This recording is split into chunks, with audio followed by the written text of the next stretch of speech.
National highway के मनाजिर हैं। कराची से खैबर तक, बलोचिस्तान, KPK, पंजाब को मिलाने वाला रास्ता सुनसान वैरान।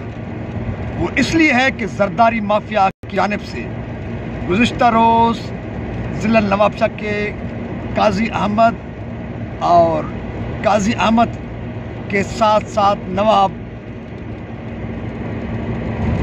वली मोहम्मद में खेतों को संभालने वाले किसानों को जरदारी माफिया के दहशतगर्द टोले ने बेदर्दी के साथ गोलियों से बूटछाड़ करके मार दिया, जिसके खिलाफ गुज़िश्ता रोज से नवाब वली मोहम्मद में 6 किसानों की लाशें रखकर इंसाफ के लिए सिंध का शरू सरापा एहतजाज है।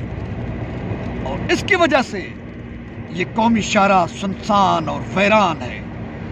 सिंध को वैरान करने वाले जरदारी खुदा रे कब तुम्हें वैरान तबाह और बर्बाद करेगा। सिंध की लोगों की यही बद्दुआ और खुदा के हुजूर यही दरख्वास्त है।